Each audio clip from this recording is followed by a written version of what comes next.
أعوذ بالله من الشيطان الرجيم بسم الله الرحمن الرحيم Silakan Ustaz. Alhamdulillah. Ini penjelasannya untuk pertanyaan pertama atau diskusi pertama, karena kita kan kebagi dua, Ustaz, ada di Jakarta sama di Papua. Karena di Papua waktunya lebih cepat 2 jam di sana, Ustaz. Kalau ciri-ciri malam Lailatul Qadar itu seperti apa, Ustaz? Jadi kita bisa tanya yang di Papua duluan waktunya, Ustaz. Seperti apa, Ustaz? Nah, ahibati fillah. Kita nih jangan sibuk dengan ciri-cirinya. Kita udah dikasih tahu. Malamnya nih ada di 10 hari terakhir. Oke ya. Baik. Anda kasih contoh nih.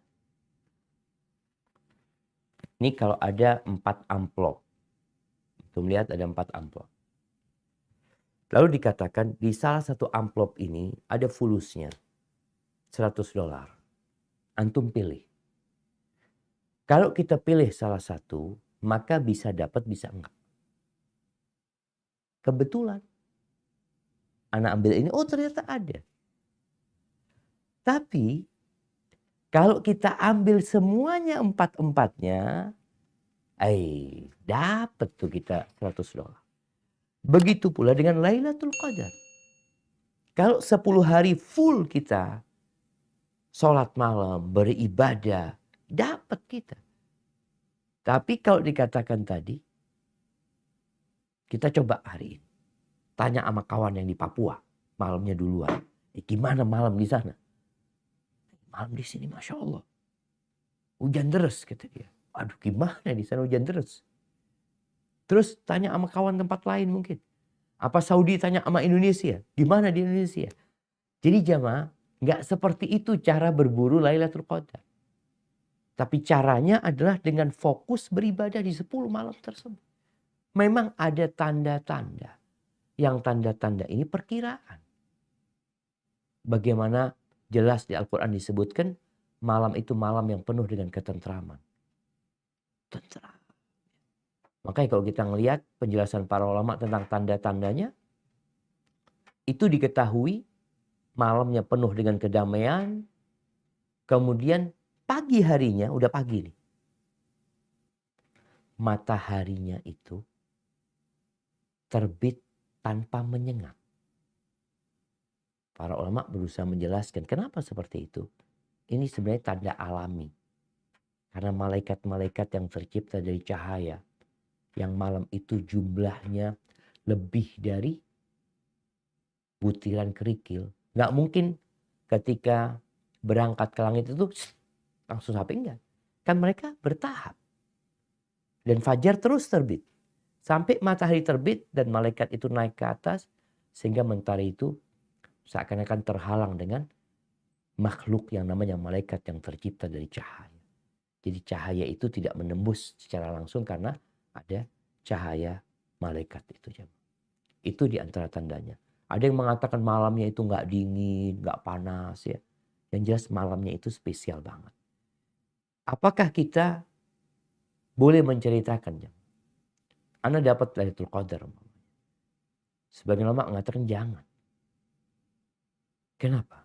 Takut riya nanti. Udah engkau sembunyikan. Kita.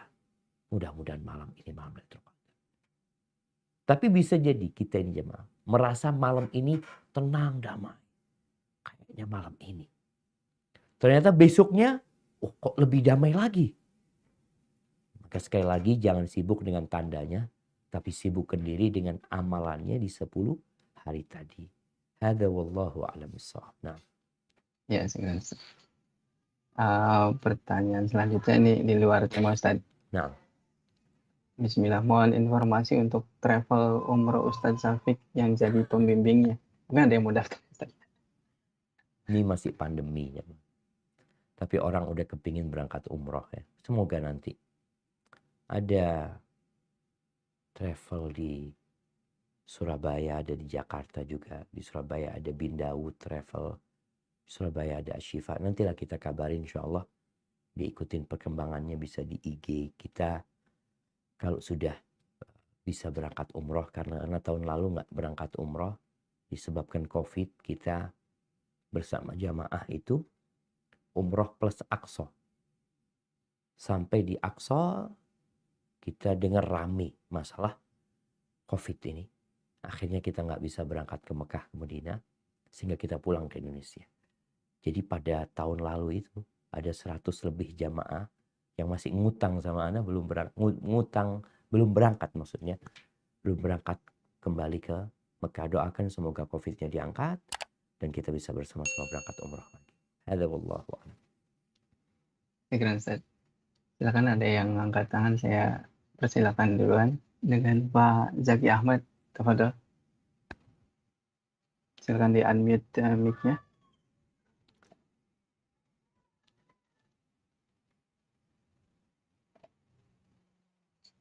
Kalau belum, saya lari ke pertanyaan yang lain. Pertanyaan berikutnya Ustaz, bismillah. Ketahuilah sungguh di dalam tubuh itu ada segumpal daging. Jika daging tersebut baik, baiklah seluruh tubuh. Jika rusak, maka rusaklah seluruh tubuh. Ketahuilah segumpal daging itu adalah kolbu. Hadis riwayat Bukhari dan Muslim. Yang dimaksud kolbu di sini apakah hati atau jantung ya Ustaz? Nah, Yang ditanya. Masya Allah. Ya jemaah. Kalau bicara, tunggu ya, Ana mau lihat di KBBI arti hati. KB.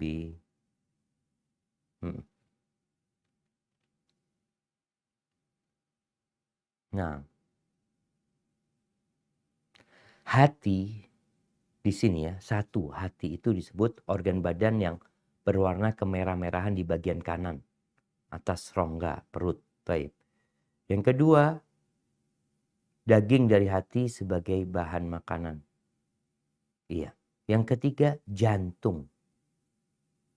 Dikatakan hatinya berdebar-debar, itu maksudnya jantung. Bukan hati liver ya. Jadi al-qalbu dalam bahasa Arab ini bukan liver. Kalau liver itu bahasa Arabnya kabid. Kabid. Nanti penghuni surga itu awal, kalau kita masuk hotel ada welcome drink ya. Sedangkan di surga awal makanan yang akan disuguhkan kepada penghuni surga itu apa? Ziyadatu kabidil hut. Tambahan hatinya ikan paus.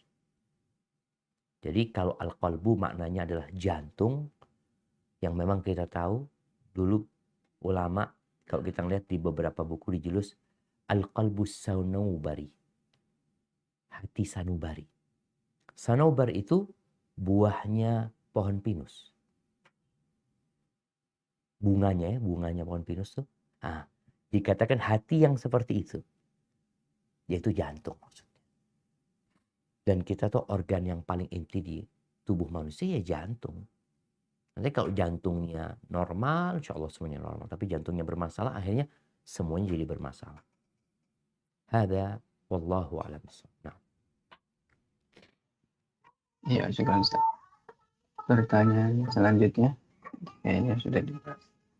Tapi saya sampaikan, Assalamualaikum Ustaz. Berkaitan dengan 10 malam terakhir Ramadan, bagaimana jikalau kita yang kerja di kantoran demi berharap dapat Lailatul Qadar dengan bergadang sebentar, atau kadang kita bisanya minimalis ikut sholat isya, tarawih, ngaji sebentar, dan subuh berjamaah agar dapat pahala semalam suntuk.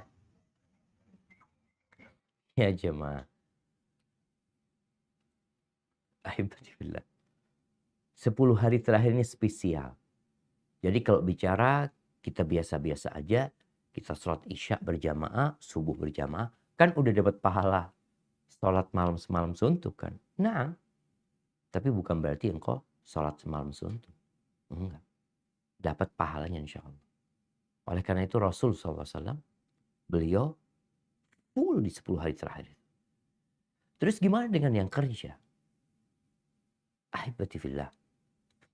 Ini buat yang kerja. Kalau engkau benar-benar mau dapat Lailatul Qadar, engkau punya persiapan. Salah satunya cuti. Orang aja mau liburan cuti. Kadang-kala dia punya jadwal cuti 12 hari. Dia pasin nih. Anda mau ambil cuti 10 malam terakhir. Ini kok benar-benar niat mau cari. Ini sesuatu yang besar, jamaah. Lebih baik dari 1000 bulan. Orang tuh bekerja nggak sampai 1000 bulan. Di kantor tuh nggak sampai 1000 bulan. Dia mungkin kerja ya 500 bulan. 40 tahun lah dia kerja. Setelah itu dia pensiun. Tapi ini 1000 bulan. Masa kok biasa-biasa aja? Maka tolong benar-benar ada persiapan. Tapi kok nggak bisa cuti, Ustaz? Anda tetap harus kerja di kantor. Taib. Maka engkau waktunya. Yang pertama tadi kita bicara hati. Hatinya benerin dulu. Sehingga engkau melihat Lailatul Qadar ini dengan pandangan sesuatu yang benar-benar wah. Yang menyebabkan orang itu akan siap berkorban. Kita lihat nelayan. Kadangkala umpannya itu ikan. Dia beli ikan dulu, dia lemparin. Untuk mendapatkan ikan yang lebih besar. Maka engkau pun perlu mengorbankan waktumu, tenagamu. Maka kalau engkau biasa-biasa aja, ya biasa-biasa aja. Karena pahala itu akan diberikan sesuai dengan kelelahan dan keletihan yang kita lakukan. Bukan dengan santai ria kita dapat yang didapatkan orang yang bersungguh-sungguh. Tentunya tidak sama. Maka hendaklah kau lihat yang shift malam, anak shift malam Ustaz nggak bisa sholat malam. Ya udah, kau berzikir. Terus mengingat Allah Azza wa Jalla. Letakkan handphonemu. Matikan televisimu. Selesai. Malam ini 10 hari terakhir, Anda pegang handphone. Imma Anda berzikir, imma Anda berdoa, imma istighfar, imma salawat. Kalau memang nggak bisa sholat malam. Tapi kok bisa sholat malam ya sholat. Usahakan tetap sholat. Seperti yang tadi kita baca tentang salafus soleh. Barakallahu fikum. Ya, syukur. Pertanyaan selanjutnya. Ini dari Ahwat Ustaz. Ketika 10 malam terakhir untuk wanita yang berhalangan atau sedang haid, apakah amalan dan apa bisa mendapatkan malam Lailatul Qadar? Barakallahu fikum. Nah, ahibati fillah. Malam Lailatul Qadar ini untuk semuanya. Tidak seperti door prize yang diberikan kepada beberapa orang. Kita kadang-kala di kantor umpamanya ada door prize diberikan kepada pegawai teladan. Mungkin 1-2 orang yang dipilih. Jadi kalau ada 1000 orang pegawai yang dapat 1, 2 atau 3 orang. Karena tujuannya untuk memotivasi yang lain supaya berlomba-lomba untuk jadi yang teladan. Tapi tetap hadiahnya untuk 3 orang. Sedangkan Lailatul Qadar ini semuanya bisa dapat. Bukan berarti kalau sudah 3 orang dapat, yang lainnya nggak dapat. Semuanya bisa dapat. Laki, perempuan, kaya, miskin, tua, muda. Tinggal bagaimana menghidupkan malam ini. Semua sesuai dengan kemampuannya. Wanita sama tadi persiapannya. Hatinya dipersiapkan. Di antara persiapan hatilah adalah menerima takdir ilahi. Ketika dia datang bulan, gimana Ustaz? Ana datang bulan. Ya udah. Terimalah takdir itu. Apa yang harus Anda lakukan? Semua kebaikan. Engkau masih bisa berzikir, engkau masih bisa beristighfar, bisa bersolawat, bisa membaca Al-Quran tanpa mushaf, engkau bisa berbagi dengan orang lain, engkau bikin buka di rumah, kirimkan ke masjid, engkau kirimkan makanan sedekah buat orang-orang yang sahur di masjid. Ada banyak kebaikan. Tinggalkan kemaksiatan, tadi yang kita bicarakan. Tinggalkan kemaksiatan. 10 hari terakhir ini usahakan kita menciptakan suasana yang kondusif untuk beribadah. Dulu di Arab ada seorang wanita kalau masuk bulan Ramadan, TV-nya itu dibalik sama dia. Anak-anaknya bingung, Umma, gimana TV-nya dibalik kita mau nonton? Nggak ada, Ramadan nggak ada nonton TV, kata dia. Udah 11 bulan nggak cukup nonton TV. Ini 1 bulan nggak nonton. Udah libur kita. Begitulah wanita. Usahakan di 10 hari terakhir ada yang dia liburkan. Libur ngecek status kawannya. Nggak ada ngecek status. Pas fokus untuk benar-benar memanfaatkan waktu yang ada. Mungkin dia nggak bisa sholat, dia nggak bisa puasa, tapi dia tetap bisa menahan pendengarannya, matanya, lisannya dari semua yang diharamkan. Dan dia tetap bisa mengingat Allah Azza wa Jal, berzikir tanpa dia harus sholat. Hadza wallahu a'lam bissawab. Ya, masih ada 3 pertanyaan dan mudah-mudahan ini 3 pertanyaan terakhir. Pertanyaan pertama, menyangkut waktu sholat subuh Ustaz. Jika menyadari bahwa fajar shodiq belum semburat, masih gelap di Cakrawala Timur, pada waktu azan subuh sudah dikumandangkan, apa harus dilakukan? Nah, Mohon barakallahu nasihat. fikum. Ya, ahibati fillah. Menjadi polemik ya, sempat beberapa waktu yang lalu tentang fajar shodiq. Sehingga ada yang mengatakan fajar, penentuan waktu fajar di Indonesia ini lebih dahulu 20 menit. Ada yang sampai seperti itu. Kemudian kemarin Anda lihat PP Muhammadiyah Pusat telah mengeluarkan hasil riset mereka. Betul bahwasanya fajar kita ini kepagian menurut mereka. Berapa menit kebagian? 8 menit.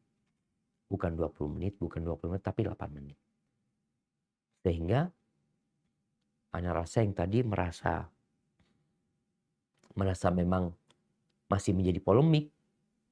Apa yang harus dilakukan?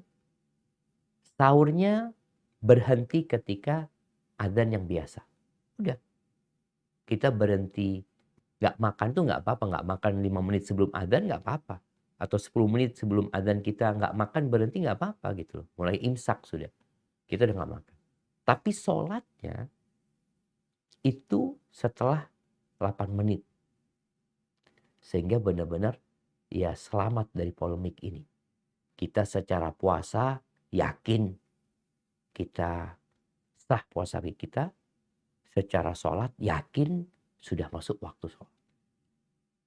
Ini mungkin menjadi solusi ketika ada polemik seperti yang terjadi. Hadza wallahu a'lam bissawab. Ya, sebentar. Sisa waktu 10 menit, ada 2 pertanyaan terakhir Ustaz. Tadi saya menanyakan ciri-ciri buminya seperti apa ini. Apakah ada tanda tertentu pada seseorang telah mendapatkan malam Lailatul Qadar pada orang? Nah, barakallahu fikum. Ahibati fillah. Ramadan datang dengan segala keberkahan. Puasa disyariatkan untuk menciptakan insan-insan yang bertakwa. Kalau dikatakan apa ciri-ciri orang yang diterima puasanya?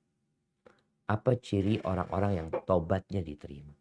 Apa ciri-ciri orang yang mendapatkan Lailatul Qadar? Para ulama menyebutkan, kita itu hanya bisa mengira, tidak dapat memastikan. Diterima enggak amalan kita? Dapat enggak kita Lailatul Qadar?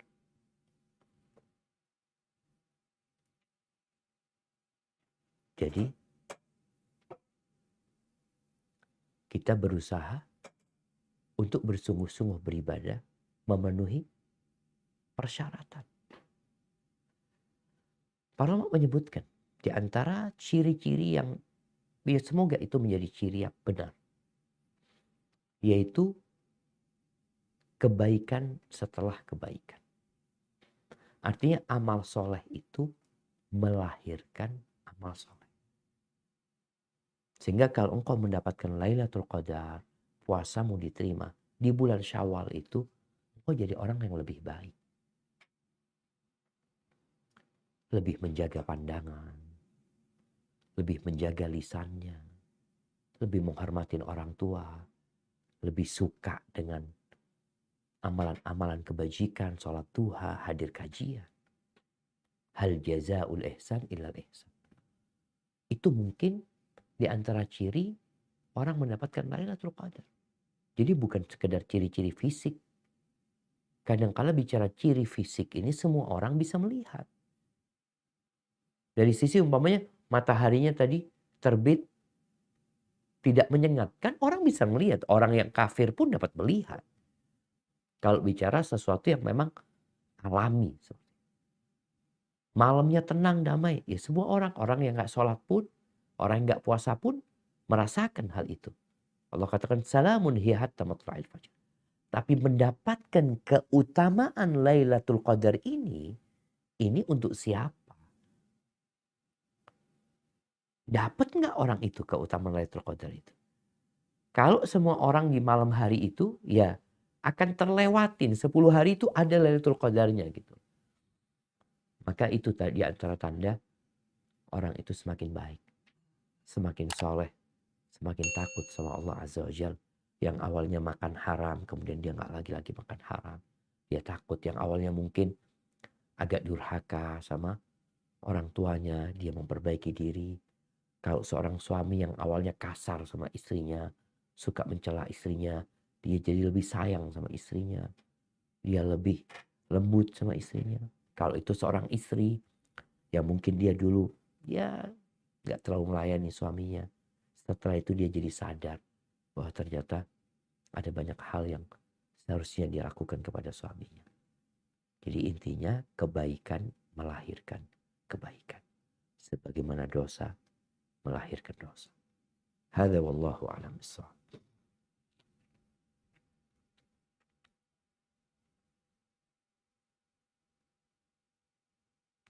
Nah, Fadhal. Iya Ustaz, putus-putus tadi. Pertanyaan terakhir Ustaz, karena sisa waktunya udah mepet. Makna sholat malam di 10 terakhir, apakah lebih utama memundurkan sholat tarawih ke tengah malam atau ditambah sholat tahajud lagi? Nah, barakallahu fikum. Ya, ahibati fillah. Kalau bicara untuk 10 hari terakhir, apakah kita mengakhirkan sholatnya? Dahulu memang mereka mengakhirkan sholatnya. Apakah kita mengakhirkan sholatnya? Atau kita tetap sholat ba'dal isya, kemudian nanti ditambah sepertiga malam akhir. Sebenarnya bebas-bebas saja. Sebagian dari salafus soleh itu ada yang tidur habis maghrib. Karena memang isyaknya itu dimundurin. Kita tahu Rasulullah SAW, beliau pernah mengatakan, "Laula an asyqa ala ummati la akhartul isya ila nisfil lail." Andai kata aku tidak takut memberatkan umatku, niscaya aku akan memundurkan isya itu ke tengah malam. Tetap berjamaah. Jadi orang ba'dal maghrib, ya udah pulang sudah rumah. Isyanya dimundurin. Dulu itu dimundurin seperti itu. Sehingga mereka sholatnya itu udah malam gitu loh. Udah masuk waktu tahajud ya. Nanti akan sampai ke sepertiga malam akhir. Maka kalau ditanya tadi, mana yang utama sekarang? Kita menambah, ya tergantung kondisimu. Engkau bisa sholat isya, sholat tarawih, nyambung terus sholat sudah. Sampai istirahat sebentar, sholat lagi. Istirahat sebentar, capek, tidur setengah jam, bangun lagi. Ngantuk, minum kopi, mandi, sholat lagi. Terus sampai waktu sahur. Jadi benar-benar menghidupkan malamnya dengan sholat. Karena jumlah sholat malam ini, menurut pendapat jumhur ulama, nggak dibatasi. Memang Nabi SAW sholatnya 11 rakaat. Tapi beliau tidak pernah membatasi sholat itu 11 rakaat. Bahkan beliau memberi arahan ketika ditanya oleh seorang sahabat tentang sholat malam. Kata beliau SAW, sholatul lail matna matna. Sholat malam itu dua-dua. Kalau engkau takut subuh, tutuplah dengan witir 1 rakaat. Ya udah. Pokoknya dua terus. Dan usahakan benar-benar kita memanfaatkan momentum ini untuk sholat. Kemudian yang hafalannya sedikit bisa sholat malam dengan membaca Al-Quran lewat mushaf. Bisa jadi dia semalam baca 15 juz. Kalau memang dimulai habis isya dia mulai sholat ya.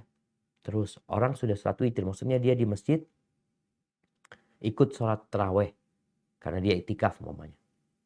Kemudian imamnya ditutup sama witir. Dia ketika imamnya witir, dia berdiri lagi. Tambah 1 rakaat sehingga dia nggak ganjil sholatnya. Karena dia akan witir nanti di akhir malam. Hadza wallahu a'lam bishawab. Itu yang bisa saya sampaikan.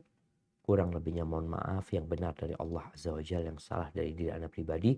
Semoga Allah memberikan rezeki kepada kita untuk bisa bersemangat ibadah di malam akhir 10 Ramadan ini. Anda kembalikan ke moderator. Jazakumullah khair. Insyaallah. Syukran jazilan Ustaz, karena waktunya sudah mau habis. Sebelum saya tutup, remind saja untuk donasi ada di email masing-masing.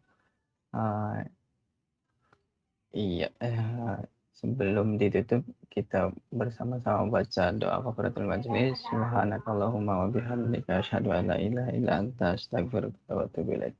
Syukran jazilan Ustaz. Assalamualaikum.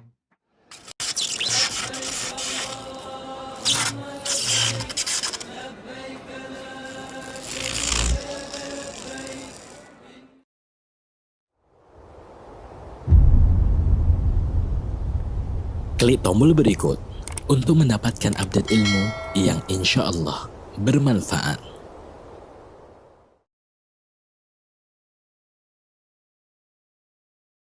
أعوذ بالله من الشيطان الرجيم بسم الله الرحمن الرحيم